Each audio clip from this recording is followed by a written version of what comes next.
Welcome to the Content Champion podcast. We provide the training and tools to help you become a content marketing champion in your online business. Introducing your host, the content champion himself, Loz James. Hi guys, welcome to the Content Champion podcast. Thanks for listening. Now I'm really excited because this is episode number 2 in the authority content experiment, where you can watch over my shoulder as I build a niche authority site from scratch. So if you want to follow me on this ACE journey, just simply go to contentchampion.com/ACE and sign up for regular updates there. Now, last time we went over sort of an introduction and overview to the whole project, and this time we're going to delve down into why I've chosen the yoga niche and do a bit of a research analysis into the niche and the market size and how I'm going to approach this market with my site. So without further ado, let's dive in.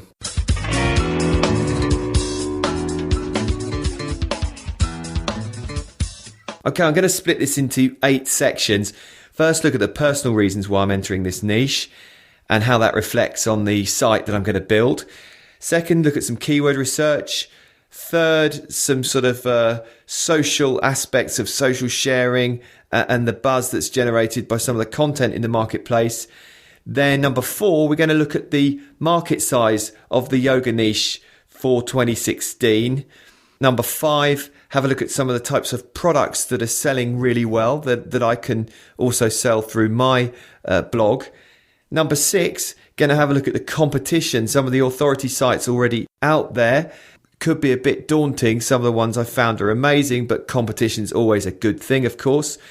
Number 7, have a look at some of the content on those sites, what they're doing. You know, have they got email lists? Look at their social media communities and things like that, just to see what we're up against. And then number 8, in extension to that, I'm going to look at what I'm going to do to approach the yoga niche and how I'm going to set out my site and some general rules behind that. And then in the next episode of the ACE project, we're going to have a look at the site setup and some of the initial content that we're already building, we're already creating to go onto that site.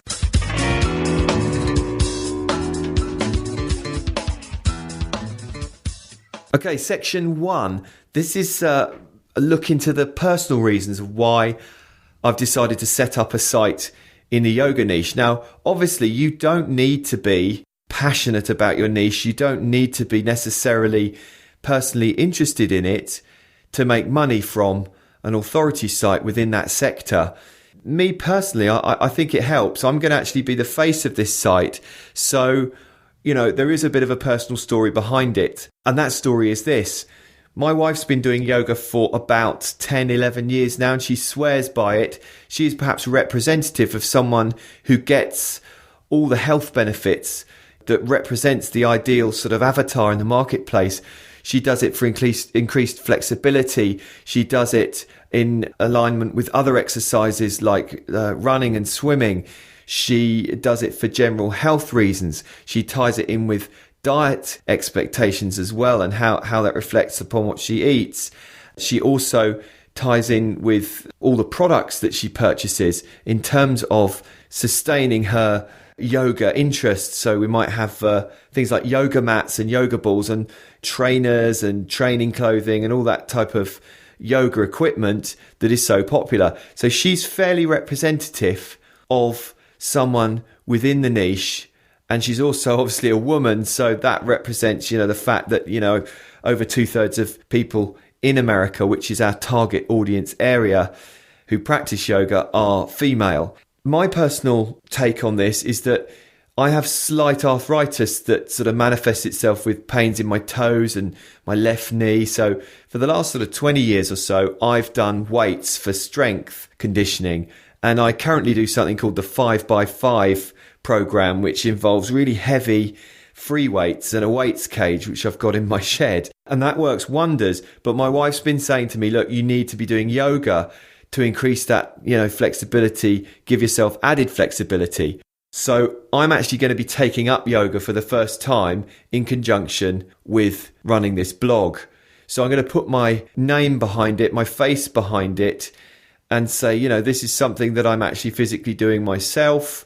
And that can factor into the branding of the blog and the direction I take it in, just to give a bit more authority and trust behind it and a bit more sort of coherence to the whole approach.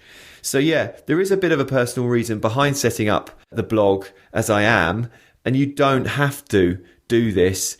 You can use a fake avatar if you like, but I've chosen to front the site, as it were, with my real personality and character and everything that comes out of that.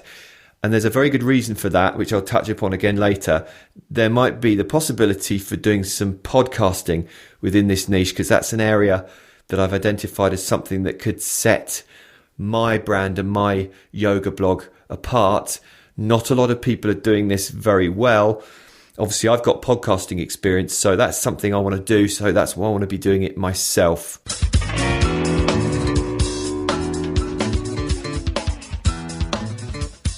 Okay, keyword research, section 2. Just a look around in some of the standard tools that we use. I've been using the Google Keyword Planner and also Longtail Pro, Spencer Hawes product, and various other just resources like SpyFu and tools like that, just to dig down into the latest sort of figures on the keywords that are sort of trending and getting the most traffic, to get an idea of the size of the yoga sector. So I'm going to put some screenshots of all this stuff I talk about on the blog. So go and have a look on the blog as well when you've listened to the podcast, if you're listening to this on iTunes, and sign up and join the project as well. But the yoga niche across the States, we're basically looking at hundreds and hundreds of thousands of monthly searches. The average monthly search for the yoga term itself is nearly 250,000. And then coming into that, you've got all the different types of yoga, Bikram yoga. You've got the products that come from that, like yoga mats, yoga clothes.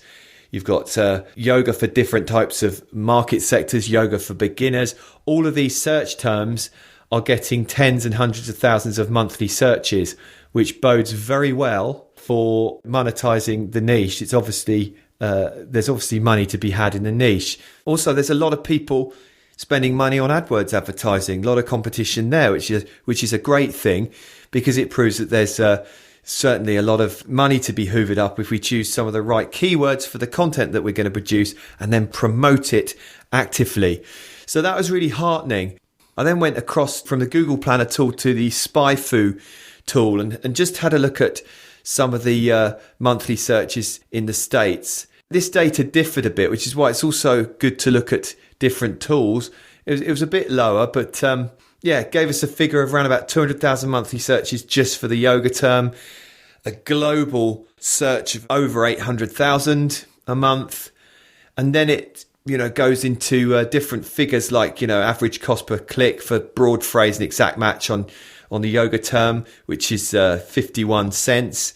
And then the daily costs being spent across the niche, broad $768, phrase $489, exact down to $37. So people are spending a lot of money. Monthly cost $23,000 for broad match yoga terms. Anything down to just over $1,000 for exact match terms. 26 advertisers in the last 12 months on this exact term.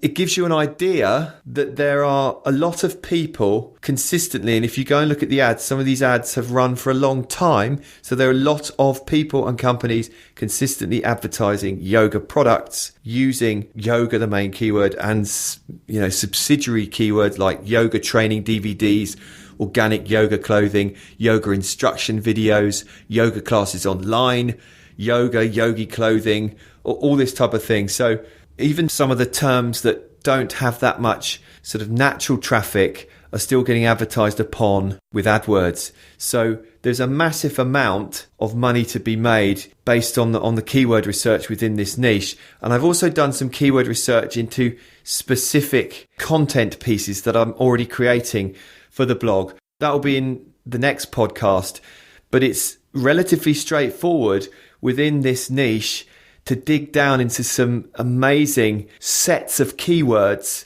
Yeah, and I know that Chris Lee at Rank Excel talks about doing this really successfully, is trying to get in a lot of related keywords with relatively high search numbers, even though they're competitive, getting a lot of those keywords into a long form piece of content and then promoting it so that you rank for all those terms and the long tail derivations of those terms within one page. And that's what I'm going to try and be doing with my, long form articles. And then I'm also going to have some shorter form reviews, but I'll go into that later on. So there's basically plenty of keywords to play with a lot of commercial search intent and then a lot of informational how-to terms as well. People looking to find out different aspects of yoga, not necessarily commercial searches, which might be harder to compete with. But certainly there's enough to drive traffic in to my new site using some of those education-based, explorative, how-to, question-asking type terms that really could generate quite a lot of traffic. And then hopefully we can, later on, as the site gains authority, start to rank for some of those larger, more commercial terms as well, when I hope the whole thing should explode. He says hopefully. Okay. That's a bit of an insight into the keywords, giving an insight into the size of the market. The yoga niche is massive, and there is loads and loads you can do with it in terms of all the keywords that we've talked about and how that will feed into the content we create. So I'm not worried about that. I've satisfied myself that the market can sustain it.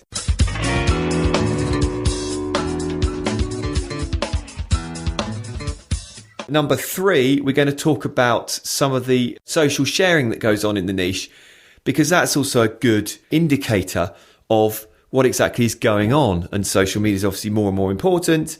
And a lot of this stuff will perhaps become shareable on social first, and then we'll add in more backlinks to it, and it will, get its Google rankings, its organic traffic later. So I've included a screenshot as well on the blog of just a quick search on BuzzSumo, looking at the type of content that is being shared in this niche. And the authoritative sites in the niche that are publishing, share-worthy long-form content with multimedia in it and everything else, they are getting hundreds of thousands of shares on Twitter, Facebook, Google+, Pinterest, across the board. Now, there's a load you can obviously do with Pinterest in this niche because it's very visual. But also what surprised me about this was that it isn't just Facebook and Twitter where people are getting a lot of shares for their content, but also, in some instances, Google Plus is doing very well. And again, Pinterest is one that I'm going to look to sort of focus on, because there is a ton of stuff you can do with really visual content for yoga poses. There's yoga equipment, and there's lots of ideas I've got for list posts, the type of perhaps post that's visually based, list posts like John Dykstra does at Fat Stacks blog. So there's a ton of things you can do, but the long and short of it is that there are a lot of newsworthy and a lot of share-worthy content pieces being created in the yoga niche. And if they're on authoritative sites, as the search on BuzzSumo will show you, some of them are getting, 500,000 shares. And even on smaller authority sites, there is the shares in the hundreds and the thousands. So this again bodes well. Just quick, simple checks, but it's just all persuading me in terms of the social media buzz created in the yoga industry for certain types of content. It's all persuading me that this is a good niche to go into. So that's another box ticked.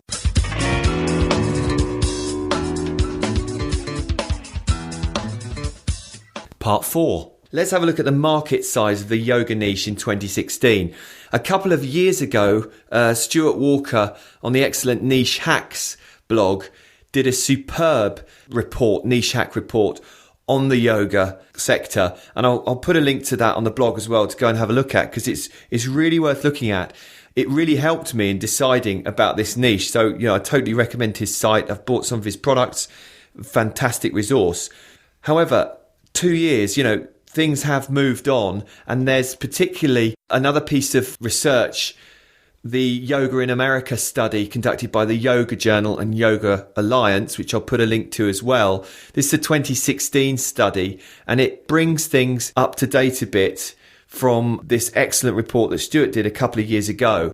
So just some highlights that come out of this study. Basically, there are nearly 37 million people who do yoga in the States, and that's up from 20 million in 2012. And just over a third of Americans say they're pretty likely to get involved in yoga in the next 12 months. And that equates to about 80 million people. Also, we touched on this earlier on, 72% of people that do yoga are female and 28% are men. That's up a bit from a couple of years ago as well. So more men are becoming involved in it. And particularly in relation to this, people that do yoga, both men and women, are tending to supplement it with other forms of exercise, like I'm doing with my weights. Other people do swimming and cycling and running, and they do yoga as well. So in terms of the demographics, you've got about 43% of the people doing yoga are 30 to 49-year-olds. And then 38% are aged 50 plus. And the lowest of all, which is quite surprising, only 19% of people doing yoga are 18 to 29 years of age. I thought that would have been around the other way. So it just shows perhaps the demographic of the silver surfer, the saga as we call it in the UK, the older generation coming up to retirement. They're perhaps more worried about their health and want to get involved in yoga because it's low impact and it has really good, results for your whole mental and physical and spiritual well-being and all that sort of stuff. So perhaps the niche site for older people doing yoga is something that could be focused on, or could be a category or section for that on the site.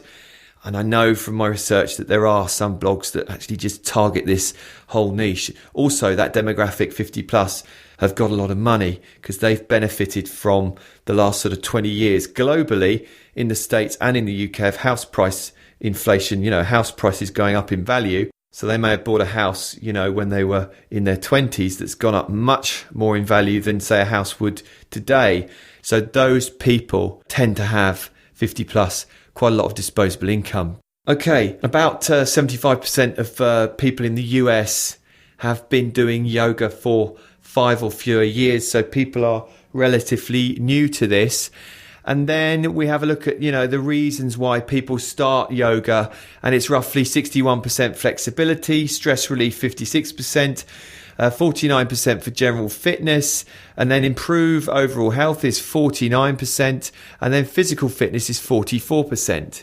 What interests me about this research from the 2016 Yoga in America study, which I'll link to as well on the blog, another thing that really interests me about this research is that the results of yoga across the board are people, between 73 and 86% of people to different degrees have experienced a feeling of being physically stronger and report a sense of mental and physical clarity from doing yoga. So if we're in the business of selling results, the net result of doing yoga is all of these things: increased flexibility, increased overall health, weight loss, increased strength.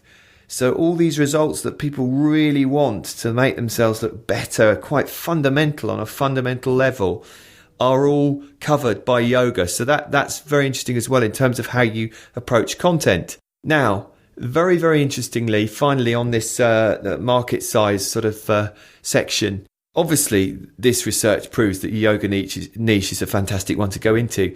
What interests me from a commercial perspective is two things that come out of this. Firstly, students spend over $16 billion a year on equipment, gear and training or classes in the yoga sector. And that's up from $10 billion in 2012. So the niche is growing. Okay. Secondly, for every person that's currently a yoga teacher, there are 2 more who are interested in becoming a yoga teacher. So that's a fantastic market opportunity in itself. So if you have an ebook or some sort of product or course or video series or whatever, how to become a yoga teacher or how to market yourself, how to market your yoga teaching business or whatever it is, there's so many opportunities for subsections of future products and services you could provide in this sector that just all bodes very well. And I would add in here something that I was going to mention earlier on about Google Trends, we were saying that, we're comparing a market analysis from a couple of years ago to a market analysis now and what's changed. And you can see that doing a search just on the yoga term, yoga keyword in Google Trends shows you that, over the last couple of years, the market's continued to grow. There's been an uplift, notably 2011 to 2015, but also since 2005, the interest in the yoga niche to today has broadly doubled. So more and more people in America and globally indeed are getting interested in yoga. And that bodes very well because it's quite a long period of time, a decade, and it's just going up and up and up and up steadily. So that's, is another reason why when you're choosing a niche, you can look ahead and say, is this going to be sustainable in the long term? And this definitely is. Interestingly then, there's also some regional interest data that comes out of this.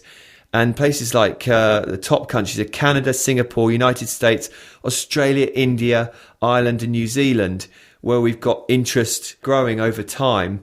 So United States is the third on this list, which is our market. So there's, sustainable growth of interest. But other countries such as Singapore and Canada and India itself, the home of yoga, India has an increased interest in yoga as well, growing over the last few years. So all of that is fascinating. We can feed that into the mix just to tick another box that the market can sustain all this business and all these authority sites that are being created within the sector.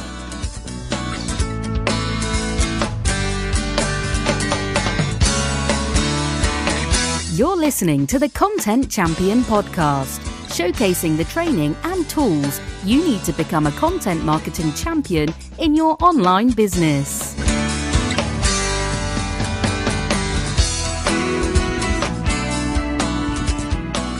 Number 5, some of the products. Look at the sort of research into the products that are being sold in the yoga niche. Now, I'm going to predominantly focus on Amazon and probably AdSense, maybe a bit of ClickBank products, whatever suggests themselves as being a lucrative opportunity. But I've done Amazon sites in the past. I've made good money from them, so I'm quite comfortable in that sort of area. I've done some research on Amazon, and there's obviously a ton of yoga products, books, yoga mats, yoga towels, yoga clothing, yoga DVDs, yoga training, all that type of stuff available on Amazon. But in particular, I've zeroed down into 2 types of products that I'm going to start selling immediately. And these will be reflected in the content I put on the blog and inform that content. One is yoga mats, because that's one of the top searches. And one is yoga balls. They're sometimes called, exercise balls or medicine balls or whatever they're called as well. But yoga balls and yoga mats are 2 things that people seem to want the most because it ties in with their training, and when they're going to classes and stuff like that, they need a yoga mat to go. And also things like people use yoga balls for training to, improve their posture and things like that. So if you dig down into the keyword research and then look at some of the products, you can get an idea of the sort of things that you can promote. But then after those first 2, yoga mats and yoga balls, there's then yoga DVDs and yoga clothing and all sorts of yoga books from different areas of yoga, different types of yoga, the spirituality element that I want to bring into my blog, more on that later. So there's a ton of things, and it also relates as well to diet. I know my wife is keen on, eating healthily, and that's something that goes with her training and her yoga practice. So there's other products there that we could go into categorizing for, healthy eating and everything else that goes with it. So while I'm going to focus on just a couple of products up front, there is a ton of available, really high selling, loads of great reviews, loads of great top selling products that, although in the past I always used to choose things over $100, some of these are less than that. I think the numbers they're selling in and the size of the market can sustain a blog that sells Amazon products at slightly lower value, slightly lower prices than I would normally be happy with. I've normally gone for stuff that's, over $100 to $300 and done very well out of that in terms of commissions. But I think that this niche is bigger than I've ever gone into before. So, I think a sort of $50, $60 product can be sustained. And some of those yoga mats and yoga balls fall into that sort of price range. So that's what I'm going to start off with initially. I'll just stick a couple of screenshots in of what I've been looking at on Amazon. That will tie into my email list as I build out the site. I'm going to instantly have some value emails going out, giving some tips about yoga poses, different types of yoga, some of the history about yoga and yoga training. And then I'm going to drop in some emails and also some ads on the site that link through to some of those yoga mat and yoga ball products and little reviews of those as well.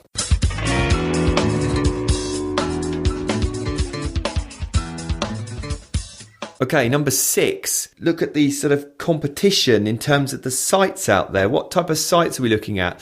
Well, I've already hinted that there are loads of different sub-markets within yoga. So there are a ton of authoritative, great-looking, well-made sites with big social media followings, growing email lists with great email giveaways, with fantastically produced, great-looking, long-form content that are doing everything right in terms of content marketing. And I looked up just a simple list of, one of those top 50 or top 100 yoga blogs of 2016, just to have a look at what's out there. And there are all sorts of niche sites in the yoga sector. There's a great site called Curvy Yoga, and this lady's doing a fantastic podcast on there, which is doing very well, which got me thinking about podcasting within the sector. There's also the Spirit Voyage blog for specific type Kundalini yoga and the practice of that and meditation. There's the Daily Cup of Yoga, which is a sort of inspiring posts on yoga and spirituality and things that come out of that. Then there's sort of stalwart sites like the Yogi Times, art, recipe and travel articles, all with that sort of yoga bent to it. And then there are other sites that go through, sort of personal journey with yoga. So there's a good one, Tara Stiles, who talks about how, yoga makes you feel better. And she gives tips for yoga poses and healthy recipes and things like that. And then we've got Ali Flavio at the Journey Junkie, who's doing a similar sort of things, giving her thoughts on yoga, travel, lifestyle. And she's also got a great photographic element to her blog. I also mentioned the older demographic there. There's a great blog called The Daily Downward Dog. The blog is really geared to people practicing yoga over 40, talking about relieving certain things like back pain and making yoga more accessible to people. And then there's other notable blogs like the Yoga blog and the Little Flower Yoga blog, all of which I'll link to in the show notes here. But they're all looking at yoga from the point of view of whether it's lifestyle, a specific sub-demographic, a specific age group. They're tying in photography, recipes. Maybe they're doing yoga for people in a certain weight demographic or, different styles of yoga. There's every single niche blog you can think of because, as we've proved, the market can sustain it. But what's very interesting about this is the people doing well, the sites, when you look at, go into a tool like Ahrefs or the Moz Site Explorer and you look at the sites that are doing well, they've all been building their links. They all have extremely share-worthy, well-presented long-form content. As I say, they've got all their ducks in a row when it comes to their internet marketing 101 essentials, like building the email list and having some great giveaways. And they are selling a variety of products. They might be selling courses, they might be selling services and a mixture of all of those products and services and training courses.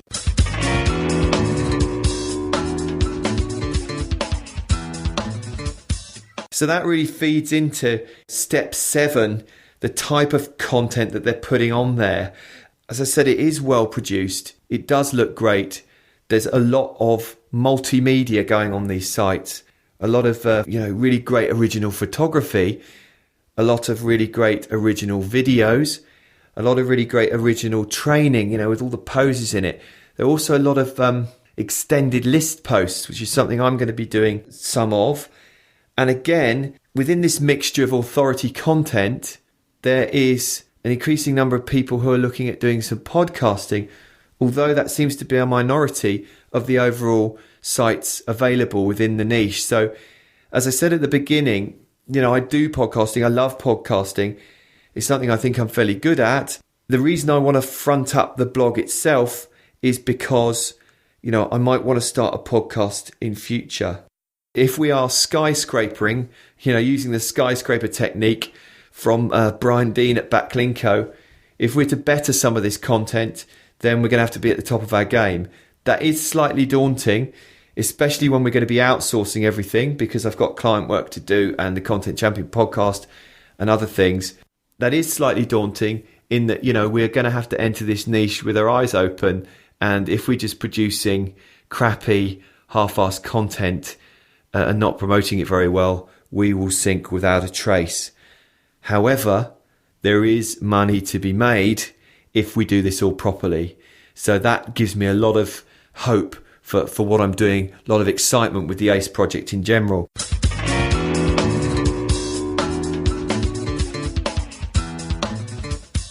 So number 8, how I'm going to approach the niche. My aim with this, because there's a huge subsection here that I've identified in my research of the kind of spiritual side, the self-help side, the lifestyle side, this sort of feel-good self-help spirituality side of things, which is very positive, which means you can share some great images and some uplifting, positive stuff that will do really well on social media. All that side of it. That is going to be the approach I take with my yoga blog.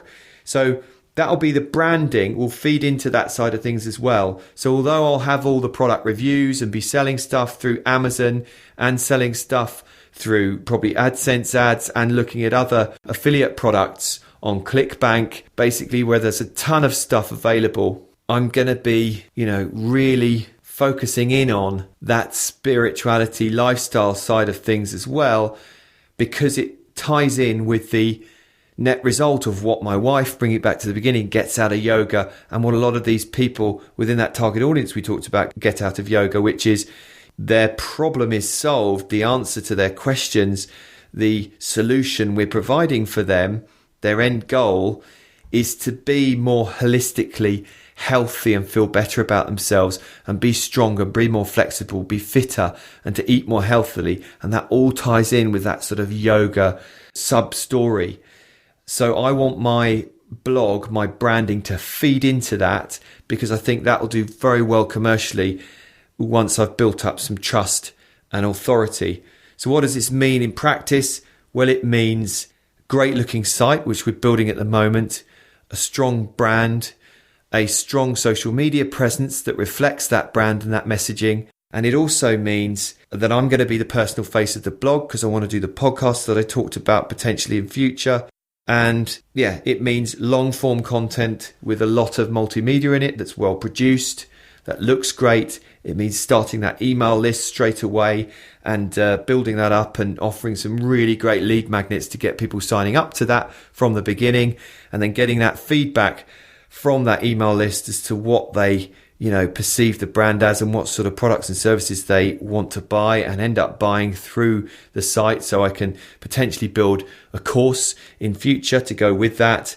And then also looking at promoting that content over time. I know I'm going to have to build some good quality links in here, do a lot of outreach. And even though I will have shorter 500 to 1,000 word reviews on the site, I'm also going to have some pillar content that's sort of 2,000 words plus to move the needle with organic search, as well as having the stuff that's really immediately shareable on social media. So there's a lot to do. I didn't say this was going to be easy, but it is a very, very promising and a very lucrative niche to go into. It would worry me more at this stage if I'd gone in, had a look at the research, and it had told me that the market couldn't sustain another authority site. So I'm definitely going to plough ahead with all this. And if you want to join me, just go to contentchampion.com/ACE and join the mailing list there. And you can follow along with the project. You'll be first to hear about the new updates as and when I publish them. So that's it for this time. I hope you enjoyed that delve down into the yoga niche. I'll put all the resources in the show notes and all the screenshots and everything else, and there'll be a transcript of this podcast on there as well. So until next time, all that remains to say is thanks very much for listening, and I wish you all the best of luck with everything in future, especially if you're following the ACE project.